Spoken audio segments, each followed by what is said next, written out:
afternoon, guys. This is Dr. Rob, the Addiction Doctor. This is Breaking Through Addiction, or the Addiction Doctor. As from today, as usual, Jennifer Lovely on. Second time today, Jen. I know.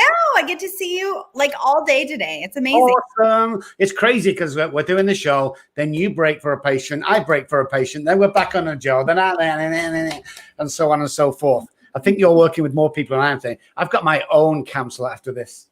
Oh, she must be sick of me. Yeah. I know. Isn't it crazy? We need our own counsel. We need our own people. We need to be able to say all the things we need to say that's on our mind and hearts and stuck in our bodies in order to be able to live fully into the life that we want to live. Exactly. It's absolutely important. Vital, necessary to life. Guys, before we begin, let me tell you about Living Recovery Interventions. Recovery begins today. Recovery begins together. Give the gift of recovery. Talking about our friend Travis. Now, listen, guys, you can't just get on this show and pay us to have an ad or a commercial on this show. We need to vet you because we don't let any idiots on. Travis knows what he's talking about. He's one of our boys.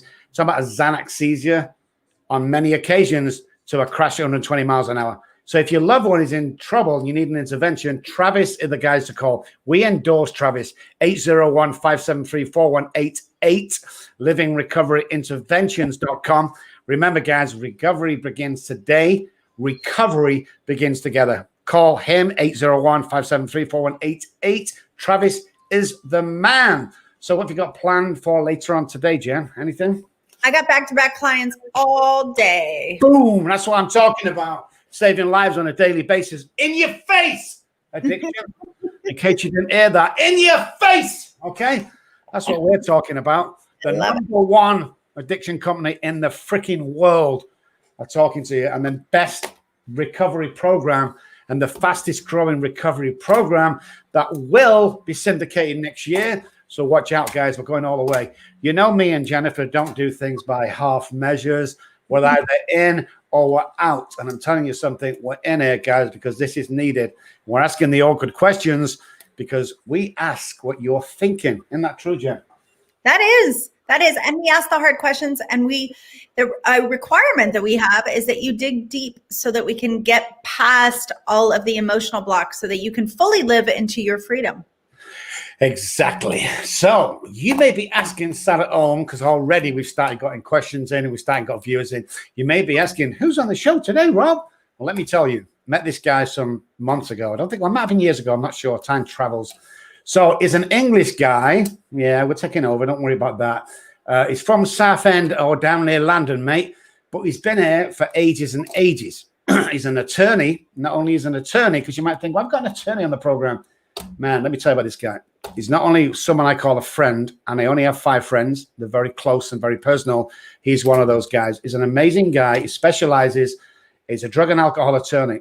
So he's the guy that I was talking about on many occasions on the show that, like us, does wonders. You know, he can go out. He specializes in the Marchman Act, though he does loads of other stuff as well. It's an absolutely amazing guy. So I'm looking forward to, Jen, getting him on and talking to him. And just getting him connected with all our viewers and listeners should be awesome.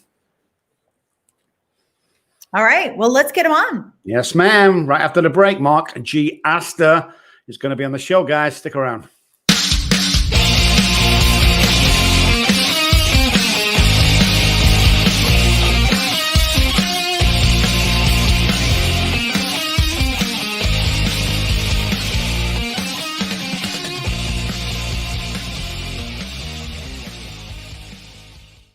Hey guys, welcome back. This is Dr. Rob. This is the Addiction Doctor Show, coming live on Facebook and live on YouTube right this second, along with my co-host as usual, Jennifer Lovely, Rob Kelly Recovery Group in the background. As you can see, we're doing the business and we're in your face.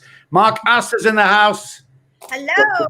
Jen, Dr. Rob, how are you? Thank you so much for having me on the show. It's Rob, I feel like I only saw you last week. It was actually about 4 weeks ago, but it's great to see you.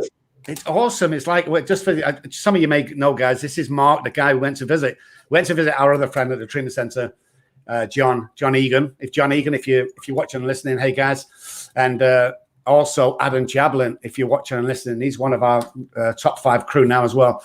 But me and Mark met for the first time that we'd been speaking and probably doing business for a couple of years. It was great to meet. And the two British titans come together. I love it. I had tight jeans on anyway. I got to tell you, that is quite some force to be reckoned with. I don't know. I mean, I know, right? Forget about the tickets that are running tomorrow. Maybe we should. Too bad we can't run. Well, we could run. We just couldn't take the office. I love it. I love it. So, hey, more, guys, we've also got text coming in here. Jesus, how important is Mark Astor? He's freaking important. That's how important he is. Mark Astor, I've got some questions. Yeah. I'm gonna hire Dr. Rob to do my PR. He says it better than I can. Unbelievable. Okay, Jen, take it away. Hilarious. Well, first, I want to say that my maiden name is Aston. So I love Aston. So for a second, I had to check. Did you think we might have been related? Were we married maybe in a past life? I don't know. I mean, I don't know. Lucky. I don't know. So here's what I know is that when my kids were in trouble, I found, well, I guess what I knew is that if I tried to get into a battle with logic, that I would lose, because addiction, there's no logic. And, you know, and I knew that a great attorney would help me, but I didn't know what it would look like. And so I went out and I found the best Orange County, California attorney and paid him a shitload of money. And just as I paid him off for my first son, my second son then got arrested a month later and was back in jail. And so then I was back in it. So, you know, we're talking lots of thousands of dollars. So talk to me about how you help people that are stuck in their addiction. And of course, they get into the legal consequences of where we are. Yeah. So basically we take calls from parents. It's usually the mom that calls me. Always. It's you know, if I had a nickel for every crying mother I've spoken to, I would be very wealthy. But yes.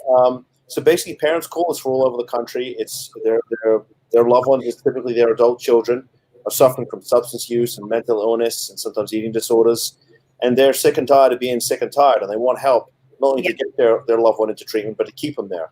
Because if you don't get somebody into treatment, it gets worse, and they either end up, if they're not in treatment, they're going to either go into prison or they're going to the morgue.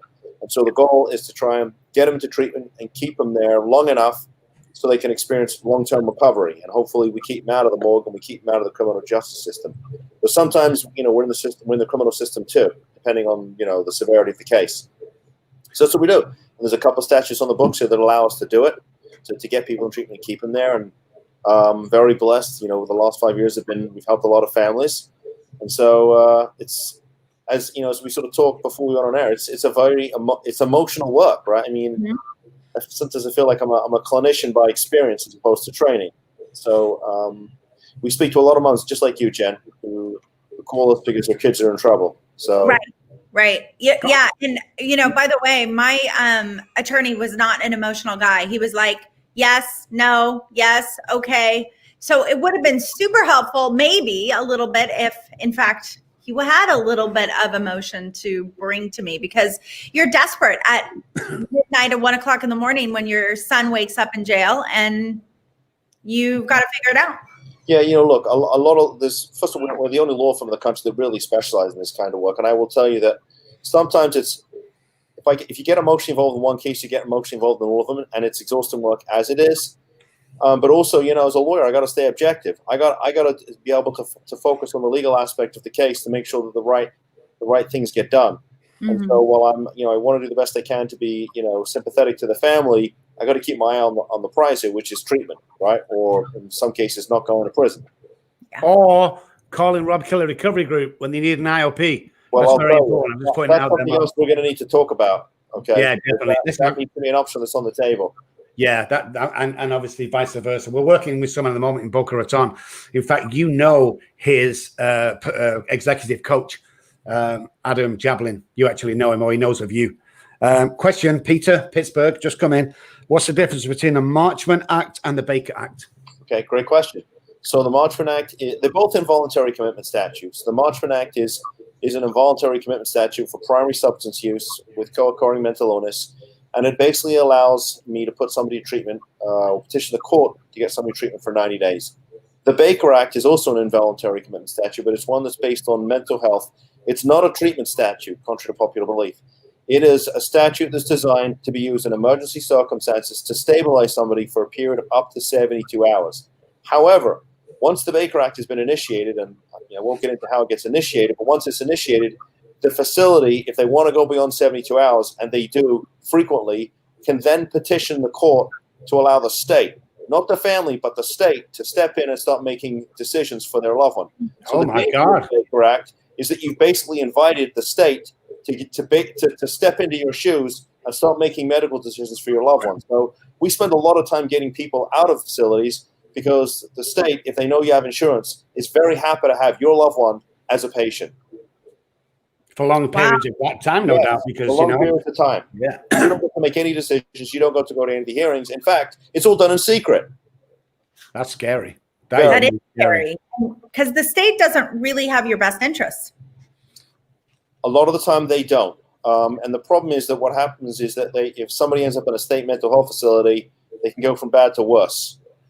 So, I mean, the Baker Act is a useful tool, and there are times we will use it in an emergency circumstance to get somebody stabilized. But it can get abused, and it does frequently. And we've seen a significant uptick in Baker Act abuse since COVID came along. I mean, not to politicize things, but the whole COVID situation has had a terrible effect on people with substance use and mental illness. I mean, a tremendous effect. And I think we're going to be seeing the effects of that for years to come. Definitely. Alcohol sales alone gone up by 35%. Drug use alone, illegal drug use, allegedly gone up by 50%. Prescription abuse gone up by 40%. We're not going to see this. It's a ripple. We're not going to see the end of this for a few years to come. If if it ever goes away, I don't know. How long does it take to put that in, to put that Marchment Act, the phone call and the signed paper and the admittance into an establishment? What's that time period look like? Right. So it depends on the county. So here in Palm Beach County, the statute allows for the petitioning for an emergency court order, which basically allows the cops to go pick up your loved one, take them to a private facility, keep them there for 5 days, and then we have a hearing to decide when and if they're going to go to treatment for how long. In Palm Beach County, because I got a retired cop and stuff, I can file something and normally get somebody picked up within 4 to 6 hours, which is pretty darn quick. Is that like an arrest, Mark? Is that like picked up as in you've got to go? Yeah, it's civil in nature, but it's a pickup order. So basically, it's an order that says to the police, go and get this person and take them to a facility. Okay. So in Palm Beach is 4 to 6 hours. Broward, which is the county south of me, normally within 24 hours. Dade's about the same time, and then some of the other counties that are sort of north of where I am and to the west, anywhere between the same day and 48 hours. I mean, it's really every county does it differently, and so part of the job is to figure out what the county likes done and when they want the person taken. So, but it's a quick process. Yeah, it's fascinating. So I'm going to switch gears, if you don't mind, just a little bit. I believe that we all have a unique experience in this universe. What is your unique experience, Mark? So that's that's a deep question. We didn't prep me for that one. I'll have to really think about that on the fly. It's only the beginning. Thanks for the warning, Rob, about Jen. I didn't realize. I thought I saw her on Facebook, though she was all sweet and nice. I get it. All right, let's take care of the lawyer. Again, so I think my purpose is to help people. And it took me a long time to figure that out, and I didn't realize I could build a law firm that was really focused on and designed to help people, and that's what we do. And that, for a very long period of time, was the missing piece in my life. And, I got married and divorced, and was miserable for many, many years, tried desperately hard not to practice law. But if you remember that great line in Godfather 3 when he says, I've been trying to get out, but they just keep pulling me back in. Oh, yeah. That's the legal profession. It's like being in the mafia. Once you're in, you're in. You ain't getting out. So I got pulled back in, but I got pulled back in when I realized what my purpose was, which was to help people. And I'd been surrounded by people with substance use and mental illness most of my life and wasn't listening to what the universe was trying to tell me. And so that's where I figured I needed to be, and I needed to use the legal system and have a law practice that was helping those people. So that's what we do, and it's great. Tiring. So what happens when you get a call off the parents, the kids actually in an establishment somewhere, you turn up, and you can see, or the medical staff say, hey, this guy shouldn't be out, but the family's hired you to get them out? Well, I mean, where does that stand, not only legally, but, you know, with your conscience? I mean, how would you go about that? Yeah, that's interesting. So that typically happens with a baker, right? Somebody's been taken to a hospital, or I mean, I said a call about literally 10 minutes before we went on live. A young man flagged down the cops and said, "Look, I'm not feeling so good. I need some help." And they said, "Okay." They took him in, and they didn't realize he was getting Baker acted. And so with those kinds of cases where it's clear the person doesn't meet criteria, I'm going to fight like hell to get him out. But there are cases, and I have one right now where I have a young man. He's a minor actually who tried to commit suicide, and so the parents want him out. But I'm also very conscious of the fact that he needs help, right? I mean, it doesn't do any good to get him out and then let him go back to where he was. So I think what we're trying to figure out now is how do I get the family some justice? In other words, give them back the control they've apparently lost, but also make sure they don't come back to me. I mean, we all love repeat business, but the goal here is to do it one time and one time only. So we're working really closely with the hospital. I'm sure the state will jump in at some point, and obviously with the family and ultimately with the judge to figure out what we need to do to make sure that this person not only gets discharged from the hospital, but gets the help they need. Because I mean, he's 16. I mean, he's got his whole life ahead of him, and I think it behests me to make sure the family does the right thing and gets the help they need for their son. So yeah, I mean, there's this sort of dilemma, but even ethically from an ethics perspective, I mean, I'm supposed to do what's right for the client, and that doesn't always mean doing what they want me to do. It means doing what's right. And if obviously there comes a point in time where the family's like, "I want you to do X," and I'm like, "You need to do Y," then it may be time for us to part ways. So I'm aware of my sort of not just ethical but moral responsibility to the clients, and sometimes those lines can get blurred. But we're trying to help people, and I will try to keep that in mind. On that topic really quick, it's really interesting because my attorney said to me after he met with my youngest son while he was in jail, he's like, he needs to stay in jail for at least 60 days. You need to just keep him there. He's not ready to come out.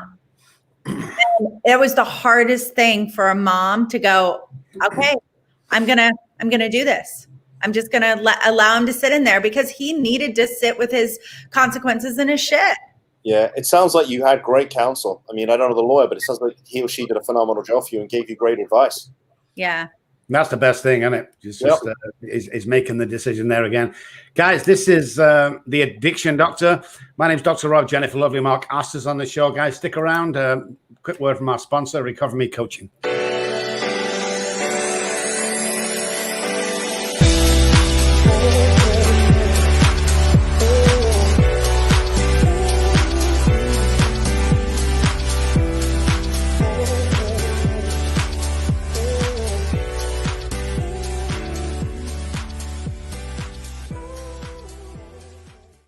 Hey guys, welcome back. My name's Dr. Rob with Jennifer Lovely. Mark Astor's on the show, the addiction and alcohol and drug attorney over in Florida there.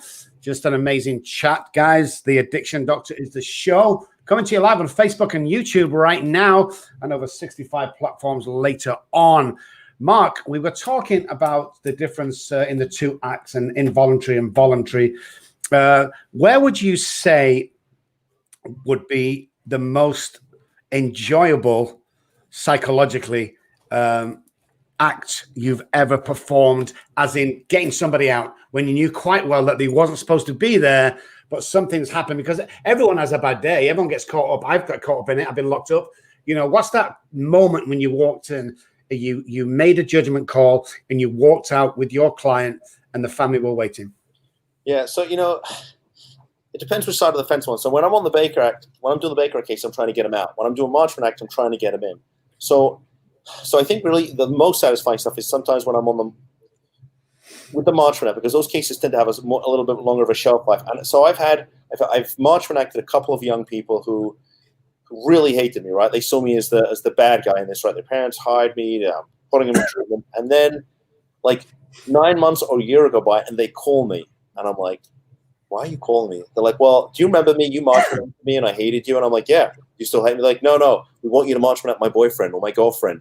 Wow. They need help too. And so that's when you know you did something right, because the person that initially has said you were the bad guy, right, because you were putting them in treatment and keeping them there, now calls you to help their significant other. And they realize that what they really needed was long-term treatment. So those are the cases that I get the most pleasure out of. But also, when we get people who are stuck in facilities and can't get out, and and then we're able to get a really quick result. I mean, I've represented lawyers. I've got a client right now who's a lawyer, and her husband's having all kinds of issues. I mean, the one thing about addiction and mental illness is it does not discriminate. It doesn't care who you are, what your legal background is, or affluences and all that stuff. So I represent people who just about come up with the money to hire me, and I represent very affluent people who are willing to throw all kinds of money at a problem. So. And that includes, lawyers and doctors and all kinds of professionals. So it runs the gamut. But it's satisfying work when you get a great result. But I will tell you, I have lost a couple of people, and I tell people that I don't have a magic wand. I have lost people, and that's a tough phone call to get from a family to tell you that you kept their kid clean for almost a year and then they overdosed and died. Yeah. So that's a tough one to take. It's a heartbreaking business, as we say in here. It's life or death. So I have a question. Oregon just recently decriminalized drugs. Which drugs? All of them? Mm-hmm. Is there anything that's illegal? Well, let's just say they decriminalize it. Doesn't mean that it's legalization, but they. So what is it, like an infraction? Get a fine and slap on the wrist and goodbye? Yeah. So they are working. So I'm curious, how do you feel about that? Well, you really put me on the spot today. I'm going to get some flack for this one. That's a really hard question to answer. I'm going to give you the two favorite words we learned in law school. It depends. Yeah. It does. It depends. When I was a kid growing up, a lot of my friends smoked marijuana. Okay, I'm going back. I'll be 54 in January. I know from the neck down I don't look it. The neck up I do. But I'm going back to when I was 17, 18, and a lot of my friends smoked weed. I never did. A lot of them did, and I think I can think of only one or two that really had long-term issues. But the marijuana today, I mean, it's significantly different. It'll do permanent brain damage. And it used to be when the whole idea of legalizing marijuana came up, I said, it's no big deal. But then when I started to get all these calls from families whose kids were smoking marijuana, and they were convinced that the FBI was after them, and that somebody was watching them through the TV, and they were clearly having signs of paranoia and delusion, and it was doing permanent brain damage, I said, wow, maybe there's something going on here. Mm-hmm. And so somebody that I work with in the treatment industry said to me, he thought it was a gateway drug. And at the time I thought he was delusional. But you know what? He was right. It is a gateway drug. And I think if you're under 25, and you smoke a lot of weed, I think you can have some serious problems. So I think that at some point, we're still a free country. This COVID thing aside, at some point, you have to let adults make their own decisions. But on the other hand, though, if someone's got a serious problem and they can develop a serious problem, we've got to be willing to step in and say, look, you have a serious problem and it needs to be addressed. And if you can't take care of it, well, we're going to take care of it for you. And so I have a hard time, having spent 26 plus years in the criminal system, the first 6 of those were on the prosecutor side, just saying, well, okay, it's okay to slap people on the wrist, because this stuff can kill you. I mean, not just weed, but I'm talking about the stuff now that's laced with fentanyl and carfentanil. And those are serious drugs, and it can be one hit and you're done. So, look, I think it's okay. I think the problem, here's the issue. It shouldn't be like, well, we're either going to criminalize it or not. What we should be saying is if someone's got a problem, if they end up in the criminal justice system, there should be an opportunity for them to get help. Otherwise, they're just going to keep coming back. Mm-hmm. So the conversation to me is like, well, is it a crime or not a crime? The issue is, are we going to help them or not help them? And if we have to help them through the criminal system, then so be it. So, I mean, that to me is where the conversation would be. I get so many calls from people. It's not that they can't afford me. They don't have health insurance. They don't have access to treatment. And I'll be honest with you. I think that one of the biggest hurdles we have is we don't make treatment available to everybody. Mm-mm. I mean, and that to me is the biggest issue.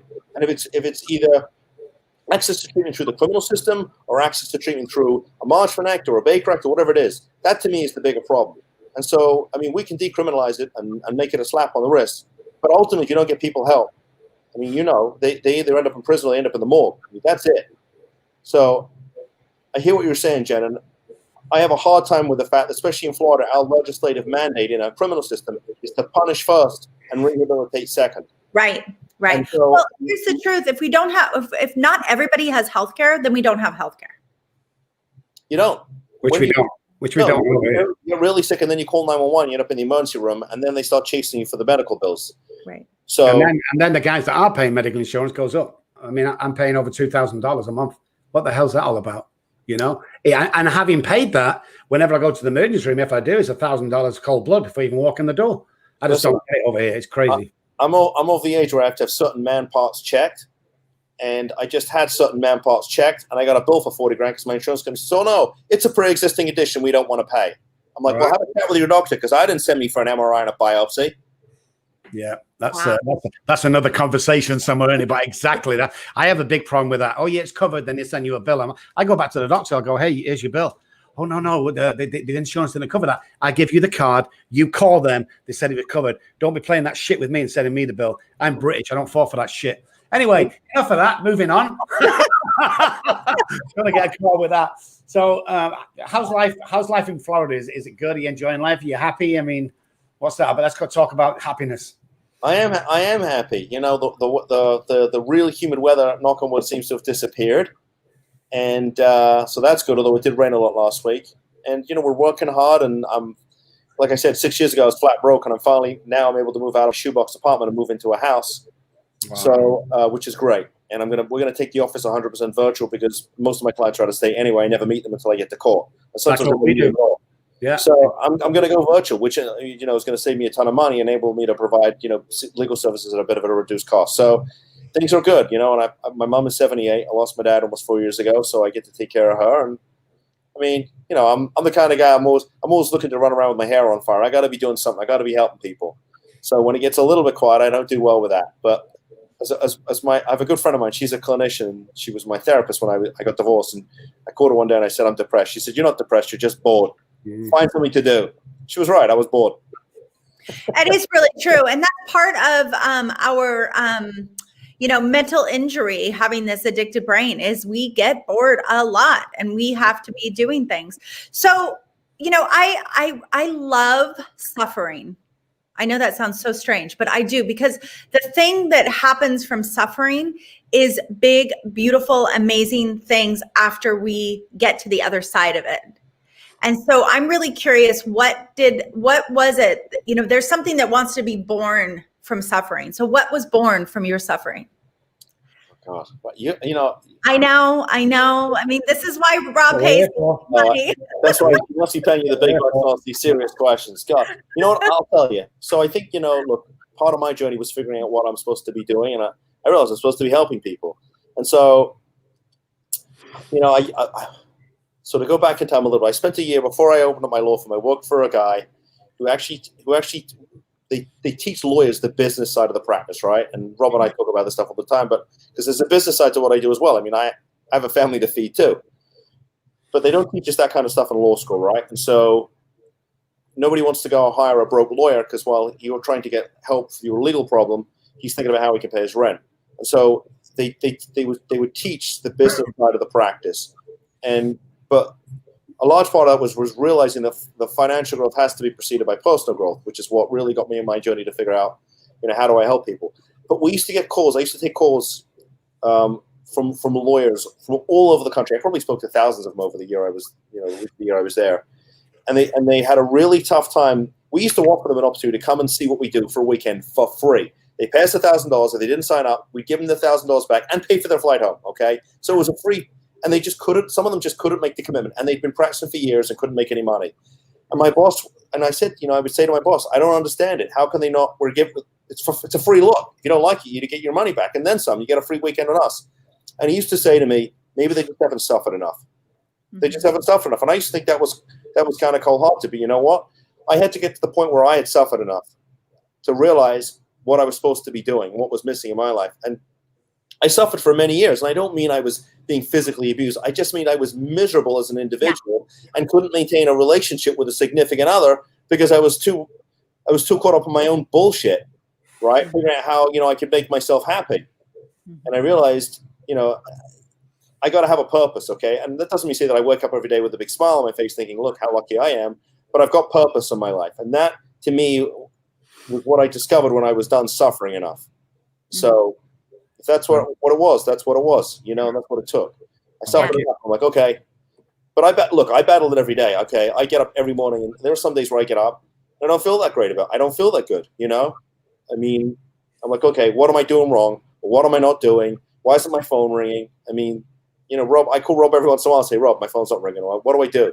I was going to tell you, just call Dr. Rob and he will get you in a session with me and we will have you fixed up in no time. Really? So I get an opportunity to have a session with Jen? You do. Got to be twice a week, though. It can't be once a week. It's got to be twice. We're going to get both in trouble. You know that, right? I'll have the FCC. I can see your podcast, Mr. Astor. Let's go. I got the guy. Announced the formal engagement of Jennifer and Mark. So, Mark, let me ask you something. In today's world where COVID is calling the shots all over the place, what makes you smile today? What makes me smile? God, look, I think at the end of the day, getting up knowing I'm going to do something. But there's some things I do in my life. I love to go to the gym in the morning. That helps me. And I have a big passion for the martial arts, which I try to teach a couple times a week. That gives me real peace because it's the one thing I do where I can shut down. But also, when I'm teaching and I'm given my time and my energy and things that I have, that is rewarding, right? When you give of yourself, you get able to, pass on. Like I was a bullied kid growing up. So we get a lot of kids who come in who have been bullied. We get a lot of women who have been victims of sexual assault. And so when you can empower people, whether it's a family that you're protecting their son, or it's a woman or a child that's come into your studio to learn how to defend themselves, that is something that makes me happy. That's something you can't replace. You can't buy that. So when you get to empower people, that is a powerful feeling for me as an individual. That's rewarding. That's what makes me get out of bed in the morning. Yeah, it's interesting because the thing that makes us angry, we need to really watch and look at, because it's that thing that we're supposed to be out there in the world doing, fighting for, and really, really living our life for. That's my opinion anyways. So with that said, what do you want people to, I know you were going to just say something. No, go ahead. I never like to interrupt. Okay. So what You're a lawyer, of course you do. What do you want people to, what do you want to leave them with? What do you want them to know? So look, I think for families that are going to watch this, I mean, it's not just for me. I mean, it's obviously with the wonderful work you and Dr. Rob do. Look, there's help out there, okay? I know it's not easy to find, and there are tons of people out there who promise the world and deliver nothing. But I think if there's one thing we all have in common is that I think that we're not people who are going to BS you, right? I mean, if families call me in and I can't help them, I'll say, listen, I can't help you. And I know that you don't want to hear that, but I can't help you. Mm-hmm. And I'm a straight shooter. So I think families need to know there are people out there like, the three of us who are genuinely trying to help people and trying to make a difference. And that, if we can't help you, we'll be honest with you. If we think somebody else can do a better job, or maybe in my case, sometimes if I think a family needs an intervention, which is a little more of a gentle approach, I'll say, listen, I think you should start with an intervention as opposed to spending money on legal fees. So I think families need to realize there's options. It's not easy to find, but we're here and we want to help and we want to make a difference. And we don't want to see you. I don't want to get that phone call from you telling me that 6 months down the road you have to bury your child. I don't want to have that conversation with you. I get those once or twice a year, and it's about as much as I can take. But, like you and Dr. Robert, look, part of the reason we do this podcast, other than the fact that we have fun, doing all this fun stuff, right, is because we're trying to let people know we're here to help. And I know that Rob cares about that. I know that you do. I don't know you that well, but I've seen what you post on Facebook. I know as a mom who's experienced this, that you don't want to see another mom go through this. And so, while I'm having fun kidding with you, I have nothing but great admiration and respect for you, Jen. I do. Thank you. And as far as Dr. Rob's concerned, I mean, he's the man. I mean, is there anybody else? I don't know what else to say. Ooh, that's nice. I like that. I'm the man. You hear that, Jen? I'm the man. Woo! I'm looking good, feeling good. Yeah, I mean, we do what we love because we love what we do. And I got taught a long time ago by, because there is a business side to it, like you were saying, Mark, but if you do the right thing happens every time. And I knew I was in the right place in America when I came over, and I got my video deal within 3 months of being over here. I just thought, just concentrate on the patients, concentrate on getting them well, concentrate on helping the families, but do it with a vengeance and do it with the tenacity that you did when you were drinking and using. And that's all we do today. We're in your face, we make it real, and the success rate is sky high. And why wouldn't it be? Look, I think by helping others, we're helping ourselves, really, we are, aren't we? I mean, not just financially, but I think from a feel-good, that feel-good. When you get the result, it's amazing. Yeah. Well, our society is set up in a world right now where social media is, we are living an addiction just constantly. how many likes do we have? How many people have loved us? How many comments do we have? Right? When the truth is if we just have 12 people that we're serving, 10 people that we're serving, focus on them. Focus on getting them well. Because the work that I do, and I was just telling our client in Boca Raton, is that the work we're going to do together is I'm going to reconnect you and re-meet you with your soul. That is the deep work that we're going to do. And you got that. And to me, you have everything. Because the alcohol and drugs is a given. It's when you come here, we'll give you, you've all seen this. I know I keep showing it, but it's $100,000. I'll give you $100,000 if we fail. If you relapse while you're doing the program, it's just simple. But how can we build your life? How can we better quality of life? How can we rebuild that family? How can we put the divorce papers back off the table and the kids' visits back on the table? That's the deal. That's the real deal, and that's the value of using all of us on this screen right now. Is we're in it because of the right reason, guys. This is the Addiction Doctor. My name is Dr. Rob. Jennifer Lovely, Mark Astor's on the show. Stick around, guys. Right back after this.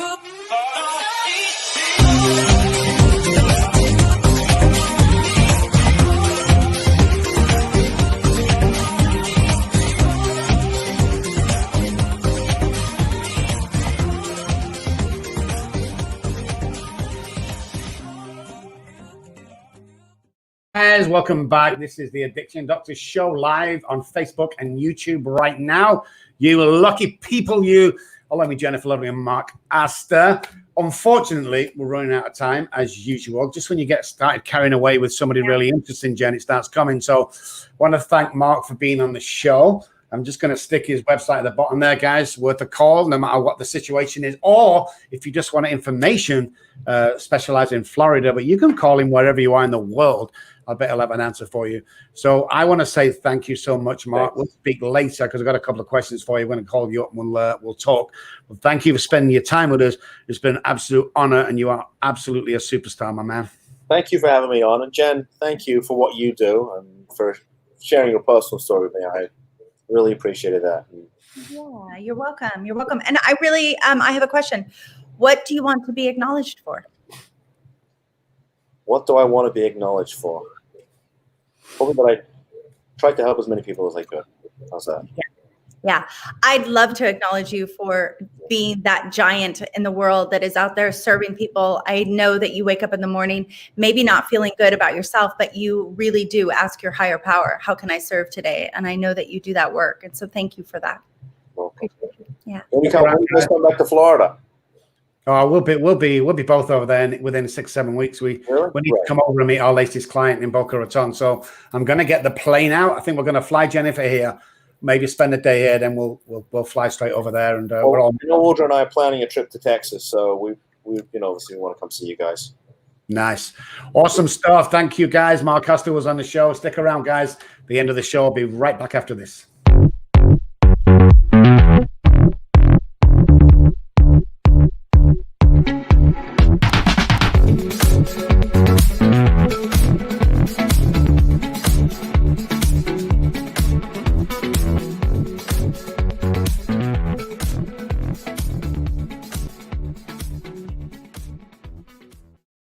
Hey guys, welcome back to the end of the show. This is the Addiction Doctor.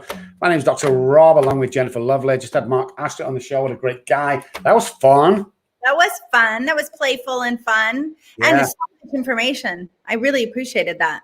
Yeah, he's absolutely a font of knowledge when it comes to the Marchman Act and Baker Act. I think he knows his stuff. That was very interesting. I learned a lot of stuff myself. I didn't know what the difference is between Marchman and Baker. Apparently, Baker puts you in and Marchman gets you out. That's an easy way to remember it. I know. Very interesting. And I think it's important when we're dealing with the mental injuries and the addiction process here that we have to know what all of our options are. Exactly. So I'm going to get busy this afternoon, Travis, we talk about living recovery interventions. Going to make him a nice video to put on the show. And then we're going to get Mark Astor I'm going to get his video. He's going to start sponsoring us on the show, and we just get one or two more and we're laughing. What more can I say? Good show. It's an amazing thing. We're doing good work.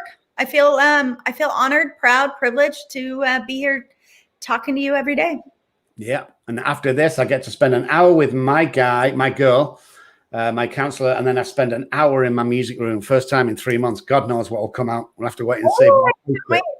You know what? I have to tell you, when I see you playing, I'm always like, is he really playing? Or is he? I know. No, it's me, unfortunately. You can tell by the voice. The voice is terrible. It's like, God. That. Wow. It's way better than my voice. But I'm wondering if you're actually really playing the guitar. Like, I have to really watch you. It's fascinating. Yeah, it's well, two things I can do: get people well and play guitar or any other instrument.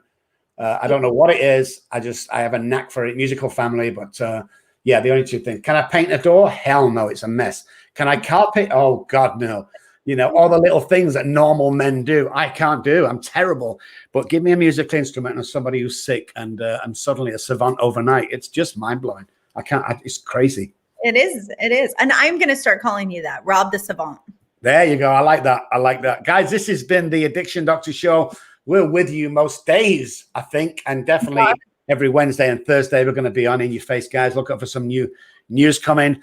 It's been an absolute pleasure to join you again, guys. The numbers have been amazing watching us. Thank you so much for joining us. Quick shout out to Adam Jablin. He's one of my guys over there in near Boca Raton in Florida. Such a great guy. We're working with him at the moment. And we're also doing some great stuff. So I will say from me, thank you so much for joining us. We'll see you again real soon. Watch Facebook, guys, because I keep posting on Facebook when we're going to be on. Got some amazing guests coming up. We've had some amazing guests. But from me right now, guys, enjoy yourself today. And remember, you can recover from the bullshit you're going through. All right. Bye, guys. Bye, guys.